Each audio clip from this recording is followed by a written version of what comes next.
तारीख थी 17 जून 1963। मोहम्मद हुसैन आज़ाद साहब के यहाँ एक लड़के का जन्म होता है। नाम रखा जाता है डॉक्टर जावेद आज़ाद। वो आगे चलकर किशनगंज विधानसभा क्षेत्र से 4 बार विधायक रहते हैं और अभी 17वीं लोकसभा में किशनगंज लोकसभा का प्रतिनिधित्व कर रहे हैं।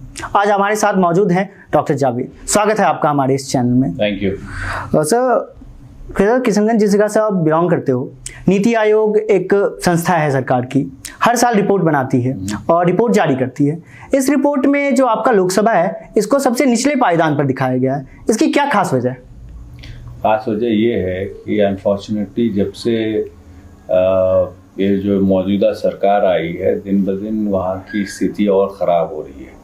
और उसके कबल भी जो सरकारें रही हैं, ख़ास करके पिछले 3-4 डेकेड्स की, उस एरिया को टोटली इग्नोर किया गया।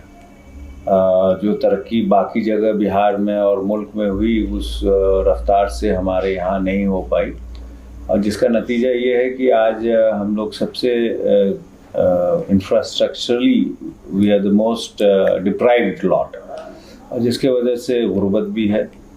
तो जब तक उस एरिया में सरकार, चाहे वो स्टेट सरकार हो चाहे केंद्र सरकार हो, इंसाफ नहीं करेगी, तब तक वो वहाँ की स्थिति और बदतर होती है। सर, जहाँ तक मैंने सुना है, ये नीति आयोग जो डेटा बनाती है, इसमें वो जो सर्वेज का यूज करती है, मेनली पायलट सर्वे रहते हैं एंड ऊपर से जमीनी तौर पर। जहाँ तक मैंने भी देखा है कि बहुत सारे जिले ऐसे हैं जो कि और ज्यादा बैकवर्ड लगते हैं। तो आपको ऐसा नहीं लगता कि डोमिनेंस ये सिर्फ मेनली सीमांचल के साथ किया जाता है? क्योंकि बहुत सारे जिले ऐसे भी हैं जो कि बहुत ज्यादा बैकवर्ड हैं। एंड अगर BSCB के रिजल्ट देख ली जाए या एजुकेशन देख ली जाए, और जैसा कि आपका कार्यकाल भी बहुत अच्छा रहा है, तो हम लोग कहीं ना कहीं आगे थे एजुकेशन के मामले में। बिहार बोर्ड के रिजल्ट्स में किशनगंज अव्वल रहा करता था, 2-3 साल से अच्छे से रिजल्ट्स दे रहा है। तो आपको नहीं लगता कि ये मतलब एक नरेशन सेट कर दिया गया है कि हाँ बैकवर्ड ही रहेगा, बैकवर्ड ही है? नहीं, नरेशन जो सेट करे ना करे, लेकिन किशनगंज के निवासी की हैसियत से ये महसूस करता हूँ मैं कि हमारे साथ लगातार कई वर्षों से नाइंसाफ़ी की जा रही है।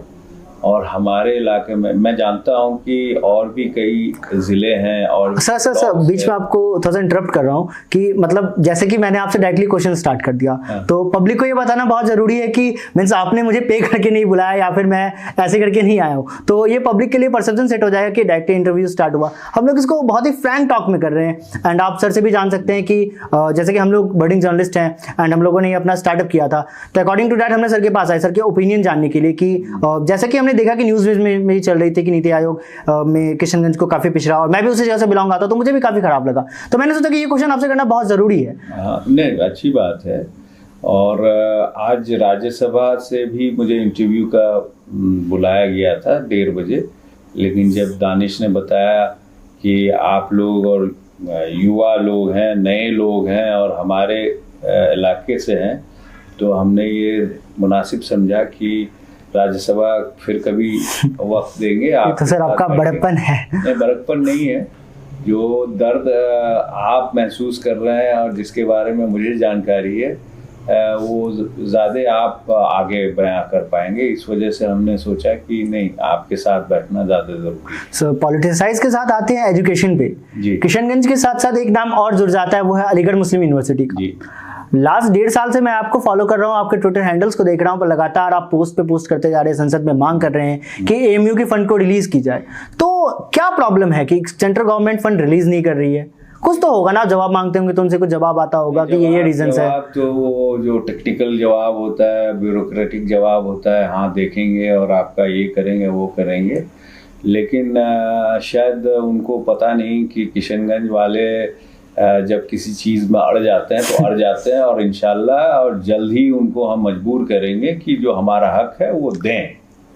क्योंकि 13 के बाद जब UPA 2 की गवर्नमेंट थी तो उस टाइम शायद फंड रिलीज हुआ था, एंड अपार्ट फ्रॉम दैट जब ये NDA की गवर्नमेंट आई तब से शायद फंड रिलीज नहीं हुआ है। शायद के मतलब नहीं हुआ है। ये आपने डिजिटल प्रोटेस्ट में भी पार्टिसिपेट किया था अभी लास्ट टाइम 27 जनवरी को। ये जब यूपी की सरकार थी, डॉक्टर मनमोहन सिंह की सरकार थी, UPA चेयरपर्सन सोनिया गांधी, और कांग्रेस ने ये महसूस किया कि जो पिछड़े इलाके हैं हिंदुस्तान के, वहाँ पे एजुकेशनल इंस्टीट्यूशंस होने चाहिए ताकि मध्यम वर्ग के और गरीब बच्चे भी अपनी तालीम कम खर्चे में हासिल कर सके और हिंदुस्तान की तरक्की में, इलाके की तरक्की में कंट्रीब्यूट कर सके।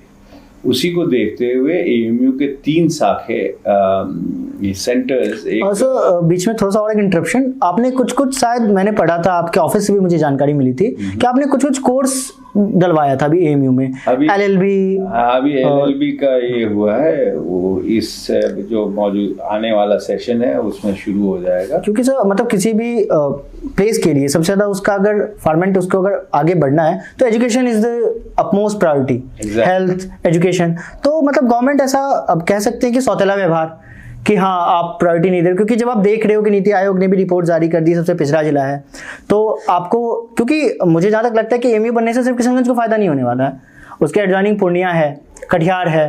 एक अगर आधा मिनट वक्त देंगे तो मैं ये कहना चाहूँगा आपके माध्यम से कि जानबूझ के हमारे लोगों को, सीमांचल को ही नहीं पूरे बिहार को, ये मौजूदा सरकार जो भारत सरकार है वो चाहती है कि अंडर अचीवर्स रहें, और वो तब रह सकेगा जब वहाँ पे इंफ्रास्ट्रक्चर कम हो।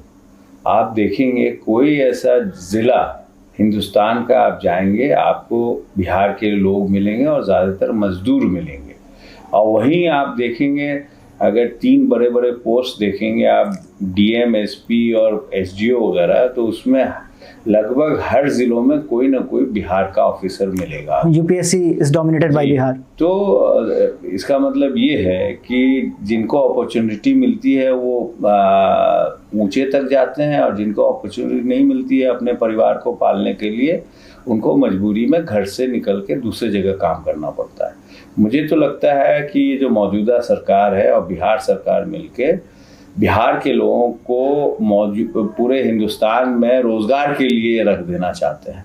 वो चाहते नहीं कि वहाँ पे अच्छी तालीम हासिल कर सकें बिहार के लोग अपने घर में रह के, ना ही अदर इंफ्रास्ट्रक्चर, चाहे हेल्थ का हो, चाहे एजुकेशन का हो। कोई भी स्कूल ऐसा नहीं है जहाँ क्वालिफाइड टीचर हों, और संख्या जितनी होती है उसके आधे संख्या में टीचर्स और डॉक्टर। सर अभी आपने इंडस्ट्रीज़ पे बात की, तो आपसे क्वेश्चन कि अगर किशनगंज में इंडस्ट्री लगाने को कहा जाए तो आप किन किन इंडस्ट्रीज की डिमांड करेंगे किशनगंज में? क्योंकि जब शाहनवाज हुसैन, मेरा सिंपल सा ये है कि जो बड़ी बड़ी फैक्ट्रीज होती हैं उसकी ज़रूरत मैं नहीं समझता हमारे यहाँ हो। हम चाहते हैं जो मिड रेंज इंडस्ट्री है, स्मॉल स्केल इंडस्ट्री है, जो कम लागत में स्टैब्लिश हो सके, वो ज़्यादा लोगों को जॉब दे सकेगी और उसका फायदा ज़्यादा। एनडीए के टाइम में तो एक बार जूट कॉर्पोरेशन और सिल्क का भी कुछ खुला था, बट वो भी तो फिर पेपर्स पे ही रह गया। के बारे में आप किशनगंज के आदमी हैं, आप जानते हैं जूट को झूठ बोला जा रहा था वहाँ पे, तो I don't want to get into that. लेकिन मेरा सिंपल सा रिक्वेस्ट है आपके माध्यम से सरकार से, बिहार सरकार से भी और केंद्र सरकार से भी, कि हमें भी मौका दीजिए, हम आपके बाकी जगहों से हम बेहतर करेंगे। और अगर आप मौका नहीं देंगे तो हमारी जो डेमोक्रेटिक राइट है, हम अपनी आवाज़ उठाते रहेंगे और आपको मजबूर करेंगे कि हम अपना हक आपसे छीन लें। सो आपका जो ये पर्सनैलिटी इन्हेंसमेंट है, लाइक आपके पापा थे, आपके पापा भी पॉलिटिक्स में थे, फिर आपने उनकी लेगेसी को कंटिन्यू किया, एंड आप जब श्रीनगर में एमबीबीएस कर रहे थे तो ये अचानक से कॉल कैसे लिया कि I need to go in politics? क्योंकि आपने एमबीबीएस भी की थी। हो जाता है, लेकिन ये है कि ये किशनगंज के लोगों का बड़ापन है कि क्योंकि सर आपकी जो छवि है, क्योंकि जो मेनली पॉलिटिक्स में आते हैं, एंड जितनी मेरी एज है उतने टाइम से आप सदन में रिप्रेजेंट कर रहे हैं, तो जाहिर सी बात है कि आप में कुछ होगा तभी पब्लिक आपको बार बार इलेक्ट कर रही है। तो एंड आज के टाइम पर्सन पॉलिटिकली हो सकता है। एंड सर क्योंकि ऐसा हो रहा है ना कि 2000 से आप एमएलए बनना स्टार्ट हुए सेम कॉन्स्टिट्यूंसी से फिर आप जीत के लोकसभा भी जाते हैं, तो ये पब्लिक का, क्योंकि मैं जहां तक जा रहा हूं कि आपके ऑपोजिट में एक पार्टी काफी तेजी से फैल रही है सीमांचल वाली जोन में, AIMIM, और अख्तरुल इमाम है वहां से, वो भी लास्ट टाइम आपको टक्कर दे रहे थे। तो इस बार के जो इलेक्शंस होने वाले हैं तो कमिंग 2024 में, तो आपको क्या लगता है आपकी सबसे बड़ी राइवल है क्या, बीजेपी या फिर AIMIM? देखिए, इस मुल्क में बहुत तरह के फोर्सेस हैं जो अपने पॉलिटिकल गेन के लिए समाज को बांट रही है। और ख़ास करके यूपी अभी जो बीजेपी की सरकार है, उनका मेन मुद्दा है समाज को बांट के वोट, गुमराह करके वोट लेना। तो मैंने एआईएमआईएम का नाम लिया, आपने बीजेपी कहा, मतलब एआईएमआईएम बीजेपी की टीम बी है? टीम बी नहीं है, वो टीम ए है। टीम है, वो आरएसएस की है। आरएसएस की एक ब्रांच है, एक ब्रांच है। और आप देखेंगे जहां जहां, क्योंकि मैं जब बिहार इलेक्शंस को कवर कर रहा था, लोगों को काफी, आप टीवी में देखेंगे तो मोदी जी के बाद अगर कोई चेहरा देखेंगे तो उनके जो सहयोगी हैं उन्हीं का देखेंगे। अच्छा, आप ऐसा माहौल, आप कुछ ऐसा स्टेटमेंट क्यों नहीं देते? आप मतलब शांत स्वभाव से क्यों, काफी फ्लैट रहते हो आप? पब्लिक जानती है मुझे कुछ करने की, मतलब बहुत सारे नेता होते हैं कि मतलब हाँ चलो कुछ बोलना है, फेसेस बनने के लिए कुछ ना कुछ बोलना है। 20 ईयर्स का आपका एक्सपीरियंस हो गया, आप लोकसभा भी आ गए, अपना अपना मिजाज होता है, अपना अपना अपब्रिंगिंग होता है। हम अपने दायरे में ही रहना पसंद करते हैं। तो ये पब्लिक में ही परसेप्शन बन जाता है कि हमारे नेताजी कुछ बोलते नहीं है।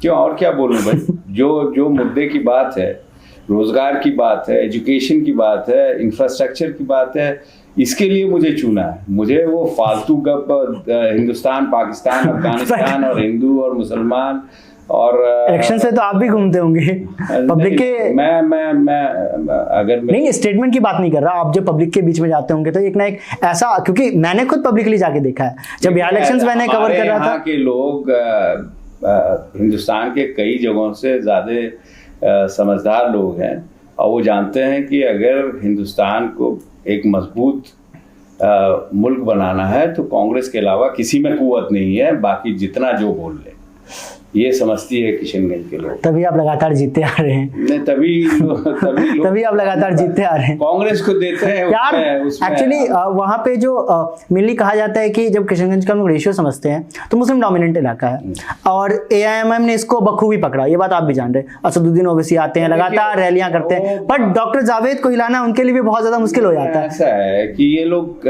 डॉक्टर जावेद, सर एक question, doctor Javed as a person बहुत स्ट्रांग है या फिर पार्टी वहाँ पे बहुत ज्यादा स्ट्रांग है? पार्टी स्ट्रांग है, कोई इंडिविजुअल उतना स्ट्रांग नहीं हो सकता है। संगठन होता है जो स्ट्रांग होता है, उसमें अगर आप उस संगठन के अंग होते हैं तो उसका फायदा आपको मिलता है।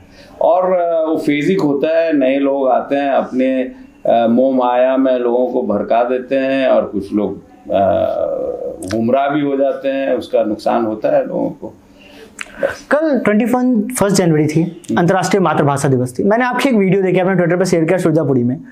और आज के टाइम में फ्रैंकली अगर आपसे बात की जाए तो लोग एमएलए बनने के लिए साम दाम दंड भेज, मतलब छोटा सा पद पाने के लिए क्या क्या नहीं करते। मैंने सुना है कि इस भाषा के लिए आपने एक बार रिजाइन भी दिया था अपने पद से, इस भाषा को मतलब रिजर्वेशन के लिए, इस भाषा को बोलने में। इस भाषा के लिए नहीं, वहाँ सुरजापुरी हमारा जो एरिया है, जो इलाका है जिससे आप बिलोंग करते हैं, तो सबसे डिप्राइव्ड लॉट है। अभी आपने नीति आयोग की बात की जिसमें ऑलमोस्ट हर 2-3 आदमी में 2 आदमी हम लोग करीब हैं, तो सबसे ज़्यादा आबादी हमारे सुरजापुरी भाई बहनों की है।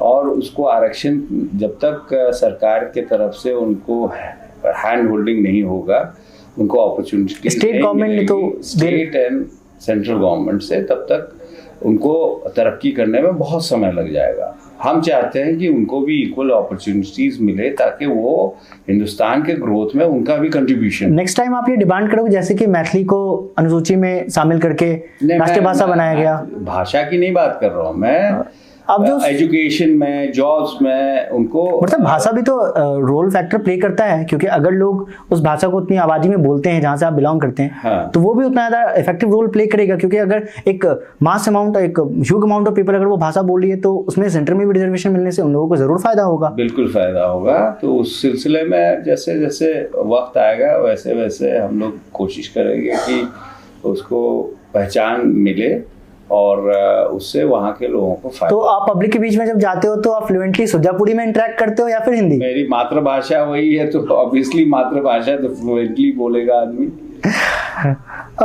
एक सवाल आपसे, फिर आप बोलेगा पर्सनली होना है। आपने एमबीबीएस किया, राइट जी। आप काफी एजुकेटेड हैं, जहां तक मैंने भी रिसर्च किया आप काफी एजुकेटेड है। कांग्रेस में मोस्टली पर्सन एजुकेटेड रहते हैं और सब ज्यादातर लोग हमसे ज्यादा एजुकेटेड। नहीं, आपने भी उस टाइम में गवर्नमेंट ऑफ कॉलेज से नीट की एग्जाम हमने भी दी थी, हमें पता है कि कितना मुश्किल होता है, और आपने गवर्नमेंट कॉलेज आपको मिला श्रीनगर वाला, एमबीबीएस आपने वहां से की। तो सर आपको नहीं लगता कि आज के डेट में जो ये डेटा आ रही है कि 40% जो पॉलिटिशियंस होते हैं क्रिमिनल बैकग्राउंड से होते हैं, अब ये टाइम आ गया है कि हमारे लिए जो पार्लियामेंट में बैठ के लॉ बनाए, जैसे कि आप हमारे लिए लॉ बनाते हैं, आप अपने पीपल के लिए लॉ बनाते हैं, तो एक वो कैप, एक फिल्टर लगाया जाए जिससे लोग, वैसे लोग मतलब इलेक्ट हो सके जो कि काफी ज्यादा एजुकेटेड हैं, जिनको पता है कि लॉ क्या बनाना है। आपको नहीं लगता कि ऐसा होना चाहिए? ऐसा आप लोग युवा हैं और आप लोग इस मुहिम को आगे लेके चलें, और ज़रूरी ये है कि अच्छे लोग आएंगे तो अच्छी विचारधारा होगी, और ये ज़रूरी नहीं कि अच्छे लोग पढ़े लिखे लोग ही होते हैं। बट सर प्रूवन है सर, आप स्टेटमेंट आज तक एक भी नहीं दिए कुछ भी कंट्रोवर्शियल। अभी आप देख रहे हैं जो लोग जहर उगल रहे हैं उसमें से बहुत लोग बहुत पढ़े लिखे लोग हैं, तो ये कोई क्राइटेरिया नहीं कि जो पढ़ा लिखा है वही समझदार है। लॉ मेकिंग में तो फर्क पड़ता है, पढ़े लिखे हैं वो कम समझदार हैं, ऐसा नहीं है। लेकिन ऑब्वियसली जो जानकार लोग होंगे तो उसका नतीजा बेहतर होगा। आपको क्यों लगता है कि जो आप कंटिन्यूसली किशनगंज से जीतते आ रहे हो, आपको क्यों लगता है कि 2024 में जनता आपको दोबारा वहीं से चुनकर दोबारा लोकसभा भेजेगी? मैं उतने फ्यूचर की बात नहीं करता। मुझे लोगों ने मौका दिया है 5 साल के लिए, जिसमें लगभग 3 साल खत्म होने को है। जो मैं चाहता हूँ, जो मैं महसूस करता हूँ कि हमारे इलाके में कमी है, ज़रूरत है, उस मुद्दों को मैं आगे से आगे ले जाऊं, उसका हल निकालूं और अपने जो लोग हैं उनके स्थिति को बेहतर करने में जितना कर पाऊं वही मेरा लक्ष्य। इन शॉर्ट, किशनगंज में फ्लड बहुत आता है, सीमांचल में ओवरऑल फ्लड बहुत आता है, तो इससे रिलेटेड एक क्वेश्चन कि आपने कहा कि आपका 3 साल का कार्यकाल पूरा हो गया, ये 3 साल में आपने क्या क्या किए, और आने वाले 2 साल में इसके लिए आप दोबारा हम लोग बैठेंगे तब चर्चा करेंगे। अब मेरे ख्याल से एक जगह जाना है मुझे। Thank you very much sir. एक लास्ट कंक्लूजन क्वेश्चन, आपको अगर कहा जाए कि बीजेपी में सबसे अच्छे नेता या सबसे अच्छे मिनिस्टर कौन लगते हैं, तो आप किनका नाम लेना चाहेंगे? मैं अपने पार्टी के बारे में बोल सकता हूँ, दूसरे में अच्छा लग रहा है तो सर हर किसी को, डॉक्टर जावेद को भी बीजेपी में बहुत लोग पसंद करते होंगे। बहुत अच्छे सुलझे लोग हैं, जो हो सकता है आपसे बात करने में उनको तकलीफ हो, क्योंकि उनके नेतागण में इतना कंफ्यूजन और जहर भरा हुआ है कि अगर एक नाम काम के आधार पे नहीं, मैं किसी का नाम नहीं। लोग कांग्रेस में भी बहुत कहते हैं नितिन गडकरी बहुत अच्छा काम कर रहे हैं, तो आपके हिसाब से? किसी का नाम नहीं है, बहुत अच्छे मिनिस्टर्स हैं, लेकिन हम लोग सब लोग जानते हैं कि बीजेपी की जो मौजूदा सरकार है पिछले 7-7.5 साल से 1 मैन आर्मी है। वो जो चाहते हैं वही होता है, बाकी सब दिखाने के लिए है और कहने के लिए। लास्ट क्वेश्चन, आपको ऑटोनोमस पावर दी जाए कॉन्स्टिट्यूशन में अमेंडमेंट करने की, आप क्या अमेंडमेंट करोगे? There are many things. किसी एक चीज को बता दिया जाए कि डॉक्टर साहब को एक चीज में अमेंड करना है। हमारा कॉन्स्टिट्यूशन है, बेसिक स्ट्रक्चर को छोड़ के ऑलमोस्ट परफेक्ट है। अगर उस कॉन्स्टिट्यूशन को हम सही मायने में माने और उसके अधीन चलें तो हम लोग बहुत जल्द एक अभी भी हम लोग बहुत बेहतर मुल्क हैं बहुत सारे मुल्कों में, लेकिन हमारी जो कैपेसिटी है हिंदुस्तान का, हमारा जो हज़ारों साल का कल्चर है और जो कॉन्स्टिट्यूशन है, अगर उसको सही माने से हम लोग फॉलो करें तो will be a much better country and much more powerful country. आपके सर मगर एक चीज रह गई कि आपने जो काम किया था कि वो भी पब्लिक देखना चाहेगी, किशनगंज के पब्लिक ये वीडियो जरूर देखेंगे। हमारे आप अगली बार आएंगे, आपने 5 मिनट का बोला था, ये लंबा चल गया। आप आइएगा, हम अपने कार्य है हम मंगा के आपको सूची दे देंगे, आप उसको चलवा देंगे। सर डॉक्टर साहब के मुंह से भी झंडा जाना पसंद करेंगे ना? बहुत सारे काम है, अब एक करके गिनाने में बहुत समय लग जाएगा। Thank you sir, thank you. Journalism की जरूरत है आज हिंदुस्तान को, और जो सच दिखाते हैं उसको हम लोग को तरजीह देनी चाहिए, उनको बढ़ानी चाहिए। और आपका जो चैनल है उसको हम तहे दिल से शुक्रिया अदा करना चाहते हैं, और हम चाहते हैं कि आपका आप सही चीज़ दिखाएं, जो हकीकत है वो दिखाएं, और अगर आप दिखाएंगे तो आपका अपना स्पेस बनेगा, ये मैं गारंटी लेता हूँ। Thank you so much.